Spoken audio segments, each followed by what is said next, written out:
नमस्कार। हम पहले जिक्र कर चुके हैं और इस पर बातचीत हो चुकी है कि कैसे ईरान के लोग अपने देश के लिए मरने वारने को तैयार हैं, कैसे लकड़हारे कबीले के लोग, सामान्य पुलिस वाले अमेरिका की फ़ौज के सामने बंदूक लेकर खड़े हैं, अमेरिका के जेट्स पे बंदूक चला रहे हैं। ये हम सब जानते हैं।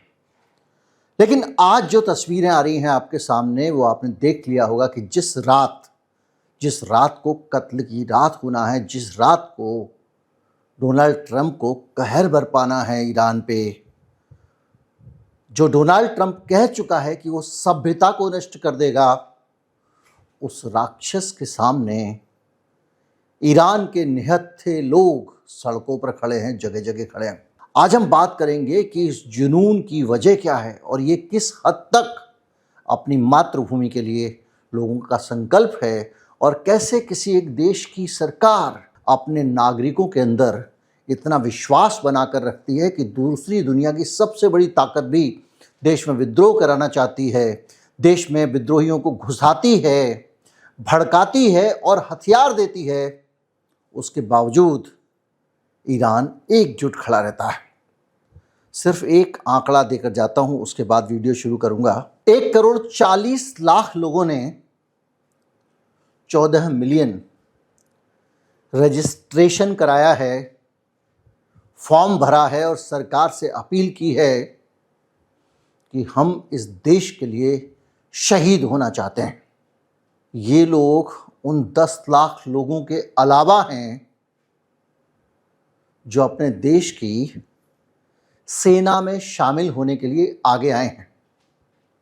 यानी कुल मिलाकर 1,50,00,000 लोग अपनी जान हथेली पर लेकर खड़े हुए हैं ईरान के लिए, और ये लोग किसी भी हद तक जाने वाले हैं अपने मादरे वतन के लिए। और ये संख्या कितने लोगों में से है आपको पता है? ईरान की कुल आबादी ही 9,30,00,000 है, जिसमें 1.5 करोड़ लोग अपनी जान देने को तैयार हैं। मैं हूं गिरजेश वशिष्ठ, आप देख रहे हैं नॉकिंग न्यूज का यूट्यूब चैनल। अभी हाजिर हुआ।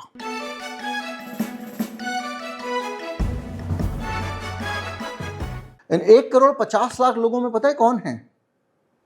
ईरान के सारे नेता, सारे सांसद, खुद राष्ट्रपति पेजेश्कियन, इन लोगों ने अपना रजिस्ट्रेशन कराया है। क्यों कराया है? इसकी एक वजह है, जो है जन फदा, यानी जान कुर्बान करने की एक परंपरा। मतलब जान फिदा, हमारी भाषा ईरान से बहुत मिलती है। पर्शियन का काफ़ी प्रभाव है हमारे देश की भाषा में। हम लोग जो उर्दू कह लीजिए, हिंदुस्तानी कह लीजिए, हिंदी कह लीजिए, इसमें बड़ी संख्या में अरबी और फारसी के शब्द हैं, क्योंकि फारस कोई दूर की चीज़ भारत के लिए कभी नहीं रहा।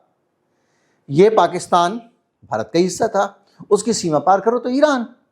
खैर, तो ये लोग अपने देश के लिए कुर्बान होना चाहते हैं। क्यों होना चाहते हैं?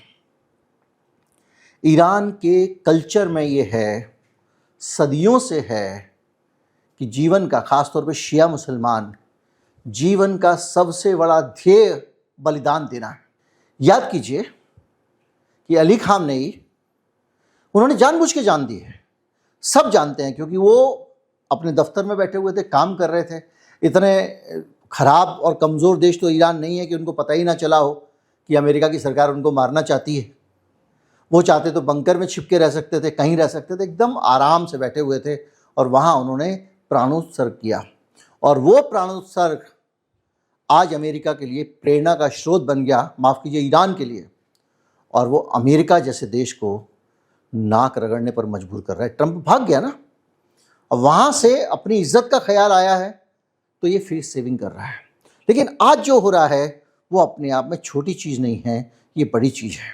मस्जिदों में लोग जा के रजिस्ट्रेशन करा के आए हैं इसके लिए, ये जान कुर्बान करने के लिए। इसका मतलब ये नहीं है कि ये एक राष्ट्रीय अभियान चला जिसमें SMS किया लोगों ने, मस्जिदों में गए और जाकर उन्होंने यही किया।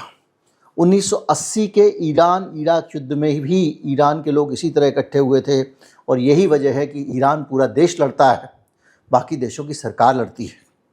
और इसलिए कि सरकार युद्ध के अलावा बाकी समय में लोगों को देश नहीं समझती है, बल्कि लोगों को कहा जाता है कि सरकार देश है।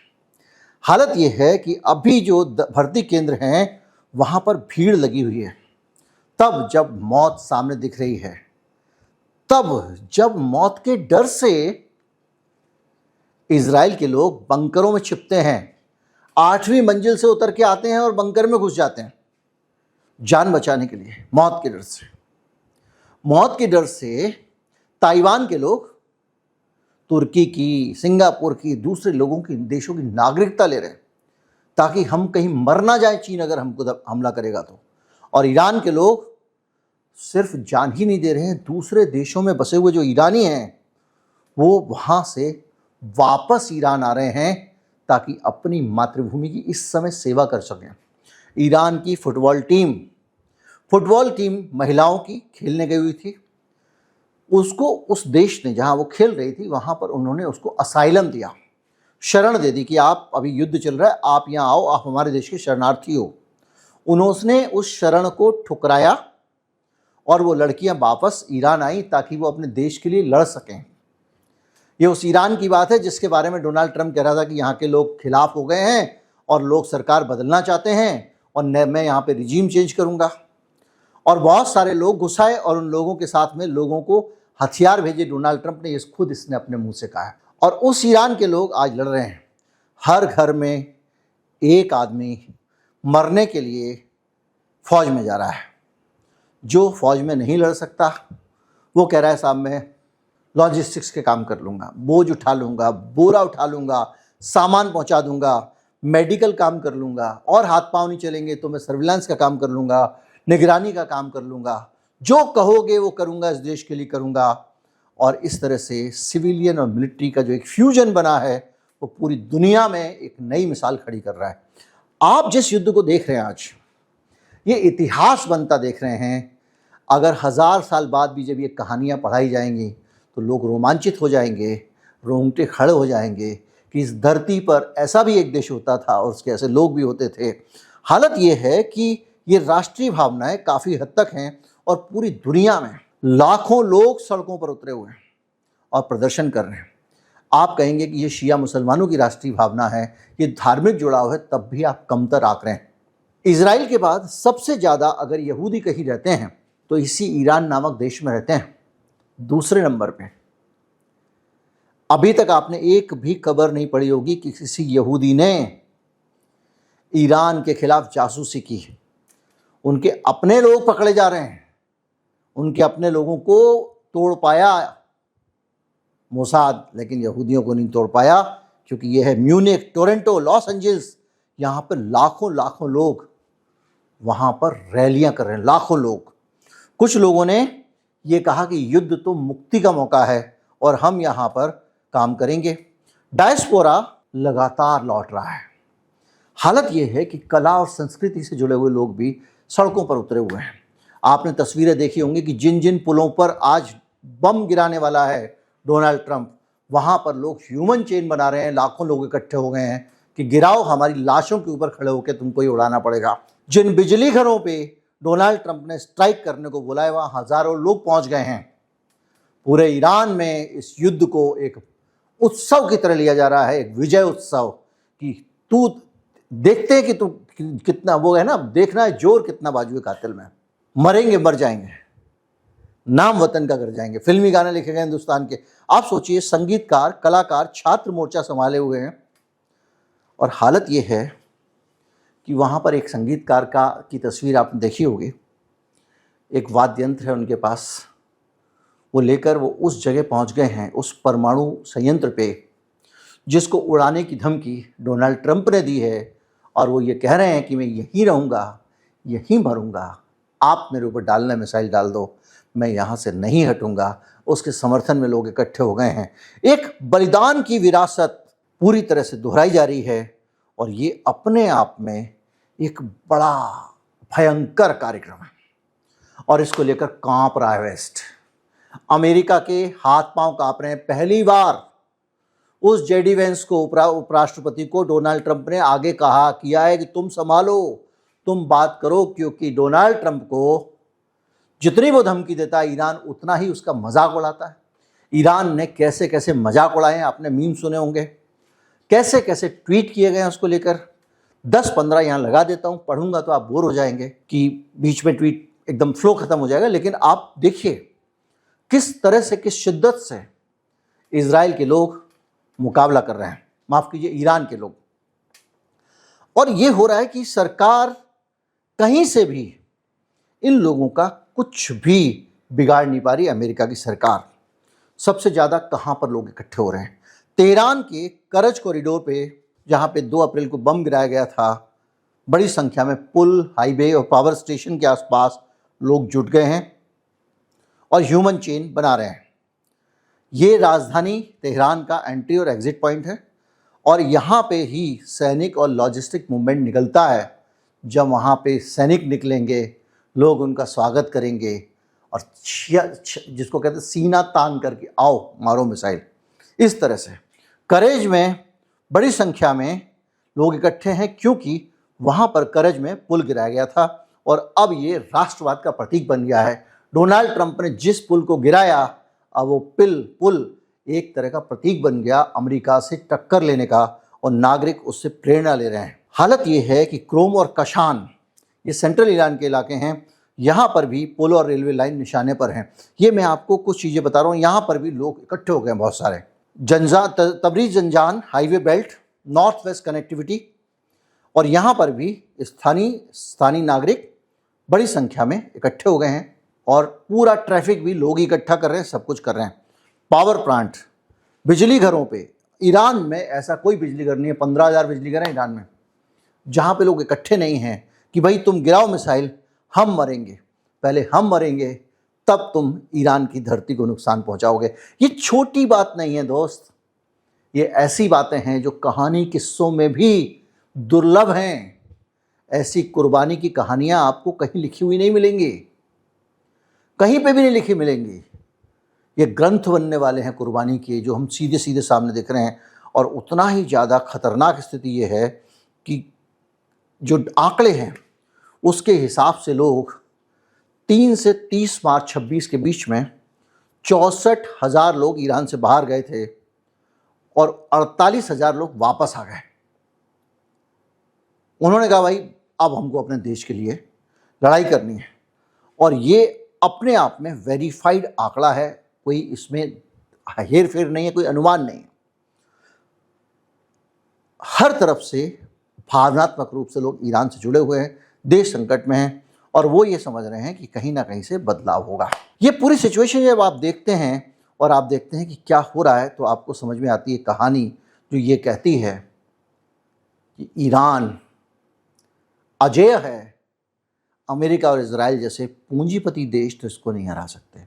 जिस देश की नीतियां बनाने वाले, जिस देश के सारे नेता, उद्योगपति, बड़े लोग, संसाधन वाले लोग सिर्फ अपने मुनाफे के बारे में सोचते हों, अपने प्रॉफिट लॉस के बारे में सोचते हो। हमने देखा अपने देश में, हमारे अंबानी ने सीधे ट्रंप से सेटिंग करनी शुरू कर दी, कहा कि इनके दिन खराब कर रहे हैं, और वहाँ से डील लेके आ गया। कैसे ट्रंप के साथ आना जाना बना हुआ है, मैं आपको पहले वीडियो बना के दिखा चुका हूँ। हमारे यहाँ के बड़े बड़े उद्योगपति सिंगापुर में फैमिली ऑफिस बना रहा है, कोई यूएई में फैमिली ऑफिस बना रहा है। हमारे उद्योगपति, किसी को देश से मतलब नहीं, क्योंकि पूंजीपति लोग पूंजीवाद की व्यवस्था में ऐसे ही होते हैं। ईरान में लोग देश के लिए जीते हैं, यहाँ लोग मुनाफे के लिए जो जीते हैं। हमारे यहाँ के एक बड़े नेता का नाम आ गया, 52,000 करोड़ रुपए, 52,000 करोड़ रुपए लगा के आप पूरी जिंदगी में दुनिया का महंगा से महंगा सुख कर लोगे, तब भी 52,000 करोड़ रुपए खर्च नहीं कर पाओगे। एक नेता, एक मुख्यमंत्री राज्य के पास उतने रकम की कंपनी सामने आई है, आरोप लगे हैं, पता नहीं क्या उस पर। वो सज्जन कह रहे थे मैं मानहानि का मुकदमा करूंगा, पर उन्होंने मानहानि का मुकदमा नहीं किया, पुलिस लगा दी पीछे आरोप लगाने वाले के ऊपर। 48 घंटे में मानहानि का मुकदमा करूंगा, 24 घंटे के अंदर ही पुलिस लगा दी। इसका मतलब ये पता लगता है कि भाई साहब आरोपों में दम थी। खैर उस पर दूसरे वीडियो में कभी बात करेंगे। और कुल मिला के ये एक पूरा का पूरा हाल, ज़मीनी तस्वीर कपा देने वाली है। और इस तस्वीर के बीच में ईरान की सेना अमेरिका और इजराइल को रोज कड़ा जवाब दे रही है। अब आपके मन में ये सवाल आ सकता है कि अमेरिका कहाँ किसी की परवाह करता है, 75,000 लोग मार दिए गाजा में, यहाँ भी मार देंगे, गिरा देंगे एक मिसाइल, क्या फ़र्क पड़ेगा इनको, इजराइल और अमेरिका एक शैतान हैं, ये आप कह सकते हैं।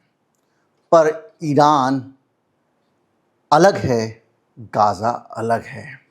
गाज़ा के लोगों के पास इतनी मिसाइलें नहीं थीं, पहली चीज़। और डोनाल्ड ट्रंप की तरह कमज़ोर नाव में सवारी नहीं कर रहे हैं ये लोग। डोनाल्ड ट्रंप की नौकरी खतरे में है, डोनाल्ड ट्रंप का भविष्य अनिश्चित है। और अनिश्चित क्यों है? क्योंकि कभी भी, भूल जाइए नवंबर का मिड टर्म इलेक्शन, हो सकता है कि अभी 15 दिन बाद, महीने भर के अंदर ही डोनाल्ड ट्रंप को देश निकाल के बाहर फेंक दे, क्योंकि जिस तरह की हरकत उन्होंने की है उसके बाद व्यापक स्तर पे मांग उठ रही है कि डोनाल्ड ट्रंप को हटाया जाए। कहाँ उठ रही है? हालत यह है कि अमेरिका में इम्पीचमेंट के लिए काम शुरू हो गया है। हाउस ऑफ रिप्रेजेंटेटिव्स में बहस चल रही है और वोटिंग हो रही है, और डेमोक्रेट्स कह रहे हैं कि यह असंवैधानिक युद्ध है। अभी तक की सिचुएशन ये है कि इसकी पार्टी के लोग इसके साथ में हैं, लेकिन जिस तरह की हरकत इसने अगर कर दी, अभी जो माँ बहन की गालियाँ दे रहा है उससे काफ़ी उल्टा हो गया मामला। कुछ भी बोलने लगता है, वो उसने मेरा पिछवाड़ा चूमा, उसने, बताइए, सऊदी अरब के क्राउन प्रिंस को बोल रहे हैं। तो वो जो है तमाम सारे, इसके अलावा डीओजे की जो जांच हुई है वेनेजुएला के मामले में, डिपार्टमेंट ऑफ जस्टिस की, और ऑपरेशन एपिक फ्यूरी, ये वाला ईरान वाला हमला, इन सब चीज़ों के कारण भयंकर तौर पे लोग नाराज़ हैं। न्यूयॉर्क, वाशिंगटन डीसी वगैरह वगैरह, मैंने आपको बताया कि किस तरह से प्रदर्शन हो रहे हैं, और 84% डेमोक्रेट्स, जिनमें 52% वोटर हैं, वो इनके इम्पीचमेंट के समर्थन में है कि इनको हटाओ, पागल आदमी आ गया कहाँ से। ये सिचुएशन है। कांग्रेसमैन अल ग्रीन ने हाउस फ्लोर पर अमेरिकी जनता की सुरक्षा के लिए इस आदमी को खतरनाक बताया और उसको हटाने की बात की। अमेरिका के माइक हर्श और एलन मिस्की ने इसे असंवैधानिक संकट बताया। कई प्रोग्रेसिव डेमोक्रेट और काफ़ी लोग जो हैं वो कह रहे हैं कि इसको हटा के बाहर करो। ट्रंप ने जब ईरान को धमकाया और कहा कि ईरान खत्म हो जाएगा, उसकी सभ्यता ख़त्म कर देंगे, तमाम चीज़ें डोनाल्ड ट्रंप के खिलाफ जा रही हैं। और इन सारी चीज़ों के बीच में एक बात याद कर लीजिए कि अमेरिका भी संकट में है। डोनाल्ड ट्रंप की हरकतें नहीं, डोनाल्ड ट्रंप की हरकतों के कारण अमेरिका को बड़ा नुकसान हो रहा है, इसलिए वहाँ के लोग परेशान हैं। तेल का दाम आसमान पे, रोज़गार की सिचुएशन वहाँ पे गड़बड़ पहले से ही चल रही थी। इसने तमाम सारी चीज़ें हैं एक साथ इकट्ठी हो जाती। जब हम लोग यहाँ पे बात करते हैं कि ये आदमी जो है वो गोरबाचेव है अमेरिका का, तो अमेरिका में भी लोग देखते हैं, तो वहाँ पर ज़बरदस्त विरोध चल रहा है। तमाम सारे, मैं भी बहुत सारे नाम आपको बता नहीं रहा हूँ, बड़े बड़े प्रतिष्ठित सांसदों ने डोनाल्ड ट्रंप को हटाने का विचार करना शुरू कर दिया है। चीज़ें इस स्तर पे पहुंच गई हैं कि अब वहाँ पर डोनाल्ड ट्रंप की एफिशिएंसी पे बात नहीं हो रही है, अब सीधे बात हो रही है हटाओ ये आदमी, खिसका हुआ आदमी है, और इसको इम्पीच करो क्योंकि इसके कारण अमेरिका को खतरा है। ये बड़ी खतरनाक चीज़ है, क्योंकि इस व्यक्ति ने वहाँ की इंडस्ट्री को डुबो दिया, इस व्यक्ति ने वहाँ पर महंगाई बेतहाशा बढ़ा दी, इस व्यक्ति के कारण वहाँ पर सब कुछ महंगा, अब तो तेल भी महंगा हो गया। आप सोचिए, तेल के मामले में एक आत्मनिर्भर देश है जिसको बाहर से एक बूंद नहीं खरीदना है, दूसरों को दे सकता है 2-4 देश को, उस देश में तेल महंगा हो गया। हथियारों को लेकर इतना असुरक्षित कभी नहीं रहा अमेरिका। आप सोचिए कि उसके पास 10% हथियार बचे, 10 दिन के हथियार बचे, युद्ध लड़ने के लिए हथियार ही नहीं बचे अमेरिका के पास में, और लोग ये कह रहे हैं कि परमाणु बम न गिरा दे ईरान पे। आप सोचिए इस तरह के आदमी का कितने दिन निश्चित है। तो एक तरफ ये गया था रिजीम चेंज करने, इसकी खुद की कुर्सी खतरे में, दुनिया भर का रिजीम चेंज हो गया क्योंकि खुद के अपनी सेना के अफसरों ने इसके खिलाफ इस्तीफा दे दिया, क्योंकि ये ईरान में जो कर रहा था वो ना तो कानून के हिसाब से सही है, ना इंसानियत के हिसाब से सही है। तो आज सबसे बड़ी बात यह है कि एक प्रेरणा का दिन है, ईरान के लोगों से सीखने का दिन है कि कैसे एकजुट रहा जाता है और अपने दिमाग पे किसी पॉलिटिशियन को जो विदेश परस्त हो, दूसरे देशों के इशारे पे नाचता हो, उसको नहीं चढ़ाया जाता। जेल में डाल दिया ईरान ने जितने परस्त थे दूसरे देशों के। कल ही एक आदमी लपेटा गया है। उम्मीद करता हूं कि एक आपको तस्वीर समझ में आई होगी कि किस तरह से ईरान के लोग सब कुछ छोड़कर रात को उन जगहों पर जाके बिता रहे हैं रात अपनी, जहाँ पे डोनाल्ड ट्रंप मिसाइल गिराने वाला है। वो कह रहे हैं आओ हमें मारो, हम चाहते हैं सर्वोच्च बलिदान, हम चाहते हैं वो करना जो हमारा जीवन का ख्वाब था। ईरान के लोग जान बचाने के लिए नहीं मरते हैं, वो जीवित रहने के लिए नहीं जीते हैं, वो बलिदान देने के लिए जीते हैं। और बलिदान का अवसर किसी के जीवन में आना सौभाग्य की बात है, तो ईरान के लोग उसके लिए तैयार हैं। और यही चीज़ आज की रात डोनाल्ड ट्रंप की जो चेतावनी है कि मैं वहाँ पर पाषाण युग बना दूंगा, सभ्यता खत्म कर दूंगा, उनकी सारी की सारी चेतावनियों को जेब में डालने के लिए मजबूर कर देगी। उम्मीद करता हूँ वीडियो आपको पसंद आएगा तो ज़्यादा से ज़्यादा लोगों तक पहुँचाएँ। ये वीर गाथाएँ लोगों तक पहुँचानी ज़रूरी है। एक साथ 14 करोड़ लोग कुर्बानी बलिदान देने के लिए रजिस्ट्रेशन करा रहे हैं। 10 लाख लोग सेना में शामिल होने चल दिए उस देश में जिसकी आबादी ही 9 करोड़ है। इतने महान लोग धरती में ना तो कभी मिलेंगे, ना कभी आपने कहानियों में पढ़े होंगे, और आने वाले समय में पूरी दुनिया के इतिहास में और इस्लाम के इतिहास में भी ये पन्ना सुनहरे अक्षरों में लिखा जाएगा। नमस्कार, जय हिंद।